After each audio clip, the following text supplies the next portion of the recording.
আসসালামু আলাইকুম শিক্ষার্থীরা, আশা করছি তোমরা সবাই ভালো আছো। তোমাদের কাছে আজকে আবার একটি ভিডিও নিয়ে হাজির হলাম। এখন বিষয়টা হচ্ছে, আচ্ছা, 2023-24 সালে মানে করোনার পরে যে শেখ হাসিনা সরকার ছিল, তো তখন শিক্ষা ব্যবস্থার মধ্যে এমন সিস্টেম ছিল যে পরীক্ষার আগের রাতে কোশ্চেন পাওয়া যেত, যার মাধ্যমে পরীক্ষা দেওয়া সহজ হয়ে যেত।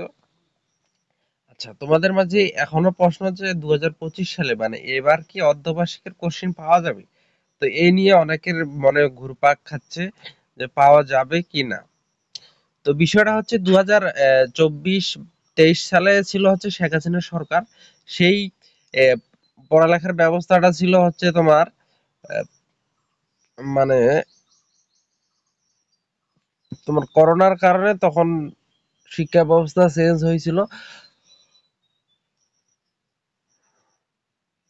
তখন ছিল সবকিছু মানে মূল্যায়নের উপর নেওয়া হতো, কিন্তু এখন যে শিক্ষা ব্যবস্থাটা হয়েছিল হচ্ছে বর্তমান 25 সালে। এটা হচ্ছে পরবর্তী মানে পূর্ববর্তী শিক্ষা ব্যবস্থা যেমন ছিল, করোনার পূর্ববর্তী আগে যে শিক্ষা ব্যবস্থা ছিল সেই শিক্ষা ব্যবস্থাটা বর্তমান চলতেছে। তো তারপরে তোমাদের একটা সুযোগ দিছে, সেটা হচ্ছে যে ক্লাস 6 থেকে 10 পর্যন্ত তোমাদের হচ্ছে মানে সিলেবাস গুলো শর্ট করে দিছে।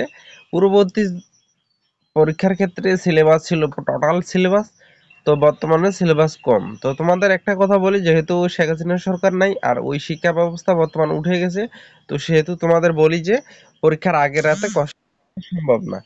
তোমাদের একটা কথা বলে রাখি, তোমরা যদি আমার চ্যানেলে যুক্ত হয়ে থাকো, চ্যানেলটা সাবস্ক্রাইব করে নোটিফিকেশন বাটন অল করে থাকো, তাহলে অবশ্যই 6 থেকে 10 পর্যন্ত সমস্ত ধরনের সাজেশন তোমরা পেয়ে যাবা।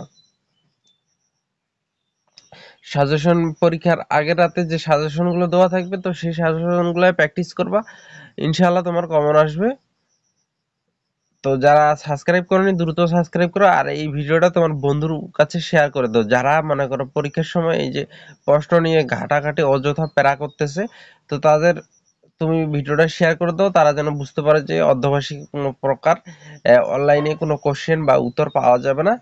তো তোমরা একটু ভিডিওটা তাদের শেয়ার করে দাও আর চ্যানেলটা সাবস্ক্রাইব করে দিও সবাই। তো আশা করছি আজকের ভিডিওটা এ পর্যন্তই। দেখা হবে আবার নেক্সট ভিডিওতে। খোদা হাফেজ।